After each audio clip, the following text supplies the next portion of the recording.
Maintenant, nous allons parler de la fonction du bâtiment, à quoi il sert cet amphithéâtre. Donc, grand 2, les spectacles de l'amphithéâtre. Vous continuez à prendre des notes. Première fonction, bien sûr, de l'amphithéâtre, c'est celle que vous connaissez le plus, c'est les combats de gladiateurs. Évidemment, c'est ce que tout le monde reconnaît. Alors je ne vais pas beaucoup développer les combats de gladiateurs, puisque dans le prochain cours que je vais vous donner, il y aura une vidéo, un film à regarder avec un petit document à remplir. Donc c'est le document sur lequel je vais le moins parler. Mais je veux quand même qu'on remplisse ensemble le document, fiche documentaire que vous avez, c'est-à-dire l'équipement des gladiateurs. Donc l'équipement des gladiateurs de base, je dirais. Donc tout en haut, pour la tête, Galea, le casque. Donc vous complétez sur le document. Alors tous les gladiateurs n'ont pas un casque, ils ont presque tous un casque, mais pas tous. Si on descend, Manica, qui a donné le mot manique. Une manique, c'est ce qui permet par exemple de sortir les plats chauds du four. Donc ça protège manus, la main. Donc la manica, c'est une espèce de protection, une sorte de protège tibia, mais pour les mains, pour les bras. Donc manique, tous les gladiateurs n'en sont pas équipés. On continue à descendre. Gladius, bien sûr, si ça s'appelle des gladiateurs, c'est parce qu'ils portent un glaive, cette espèce d'épée courte. C'est pas une épée comme on peut les voir au Moyen-Âge, c'est une épée un peu plus courte. Et glaive, attention à l'orthographe, G-L-A-L-A-I-V-E. Donc tous les gladiateurs, ou presque, ont un glaive. Bien sûr, pour se protéger, ils ont scutum, le bouclier, scutum qui a donné le mot écu au Moyen-Âge, qui désigne un bouclier également, bouclier de différentes formes selon l'origine des gladiateurs. Et enfin, ocrea, des sortes de protèges tibia ou jambières qui permettent aux gladiateurs d'être à l'abri. Donc je ne m'appesantis pas plus sur les gladiateurs parce que, je vous l'ai dit, au prochain cours, ce sera un film à regarder. Deuxième type de spectacle, les chasses, qui se dit en latin venationes. Alors, venationes, ce sont tous les spectacles qui sont avec des animaux.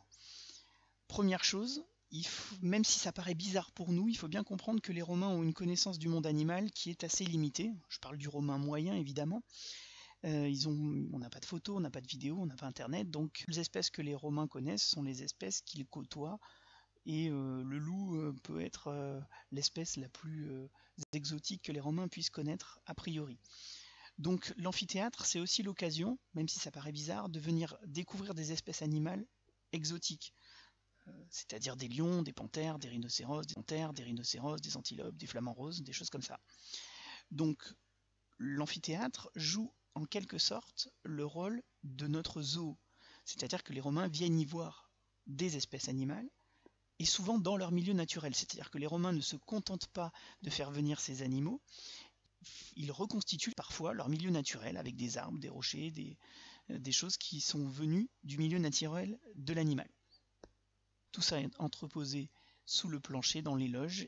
Donc bien sûr, il y avait parfois des combats d'animaux, mais excusez-moi de vous le dire, il n'y a pas un très grand suspense quant à savoir du lion ou de l'antilope dans un milieu fermé qui va l'emporter.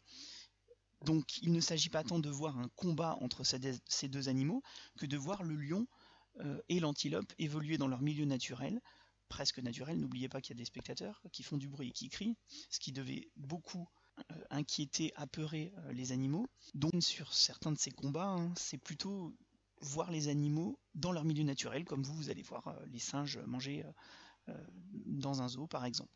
Donc la première fonction donc des spectacles, c'est ça. Ça peut être de montrer les animaux dans leur milieu naturel. Deuxième fonction, bien sûr, il peut y avoir des combats exotiques qu'on ne peut pas retrouver dans la nature. Un taureau et un ours, c'est assez rare. On a quelques mosaïques qui nous montrent ça. Donc c'est un combat qui n'a pas de...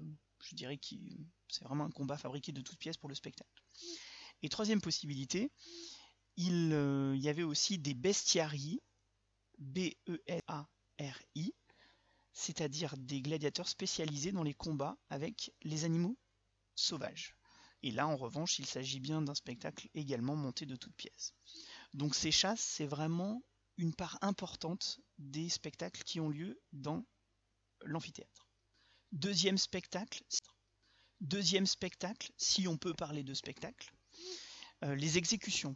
Il faut bien comprendre qu'avec l'émergence du christianisme au 1er siècle, l'amphithéâtre va devenir un lieu dans lequel on punit des gens, et notamment les gens qui sont chrétiens. Donc c'était un endroit où on a fait manger par les lions tout un tas de chrétiens à cause de leur religion. Donc l'arène sert aussi à véhiculer des messages politiques, et il ne faut pas être chrétien dans les premiers temps de l'Empire romain. Et assassinés pour des causes de religion, c'est ce qu'on appelle des martyrs. Les premiers martyrs chrétiens ont été assassinés, mangés par les lions la plupart du temps, ou exécutés devant tous les autres spectateurs pour faire passer un message politique. Donc même si c'est pas vraiment un spectacle, on peut le considérer comme tel. Dernière information, les nomachis. Alors les nomachis, on sait que nomachie, qu'est-ce que c'est? Naos en grec c'est le bateau, et makein ça veut dire combattre. Donc les nomachis c'est des batailles navales reconstituées. On sait que les Romains reconstituaient des batailles navales historiques dans des arènes, dans des amphithéâtres. Ce qu'on se pose, c'est est-ce que c'est dans des bâtiments comme le Colisée? Il y a des problèmes d'étanchéité, il y a des problèmes d'acheminement de l'eau, il faut aussi faire partir cette eau à la fin du spectacle. On pense que c'est impossible de faire ça dans un bâtiment comme le Colisée par exemple. Pour autant, on n'a pas vraiment retrouvé de traces précises de bâtiments dévolus à ces batailles navales. Donc on a des textes qui nous le disent, on a de l'iconographie qui nous le dit, mais on n'a pas malheureusement de preuves archéologiques très précises pour savoir où avaient lieu ces batailles navales. 3 idées à déconstruire, gladiateurs et tout ça. Première chose, contrairement à ce que vous pouvez voir dans les films, il ne faut pas imaginer des combats où on saute partout, où on court dans tous les sens.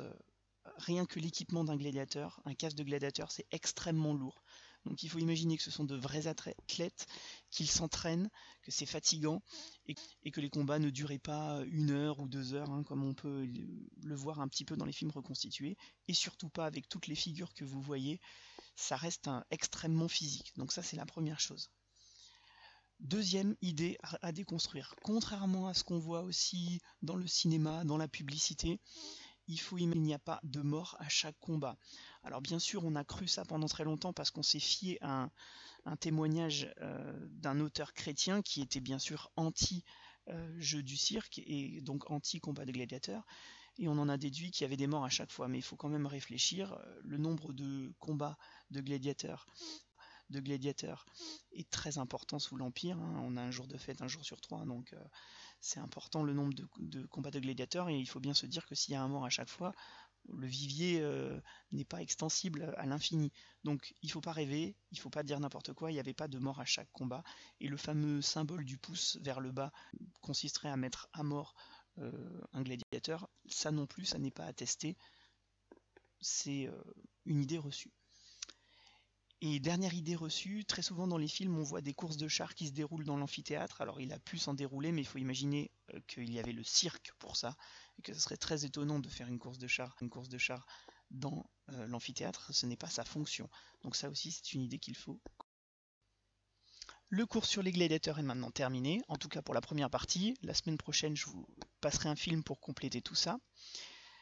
Je vous demande de faire un petit travail. Sur la fiche documentaire qui est présente dans cet article, vous avez des dessins de gladiateurs et vous avez des textes. Je veux que vous lisiez tous les textes, et une fois que vous avez lu tous les textes, vous essayez d'identifier quel texte correspond à quelle image. Donc il y a par exemple un texte qui explique ce qu'est le thrace comme gladiateur. À partir des informations qui sont fournies dedans, vous devez pouvoir me dire tel gladiateur est le thrace. Voilà, et je vous donnerai la correction la prochaine fois. Et vous allez me dire, oui mais monsieur, il y a un texte à trous dans le document qu'on n'a pas complété. Je sais, on complétera ça dans le prochain cours, quand vous aurez vu le film, parce qu'il y a un certain nombre d'informations que vous n'aurez que dans le film, que je ne vous ai pas données, notamment sur les gladiateurs. Je vous rappelle que si vous avez des questions, des difficultés, je suis par Skype tous les jours en visioconférence entre 15h30 et 17h. Donc n'hésitez pas à me contacter, il y a aussi les mails, etc.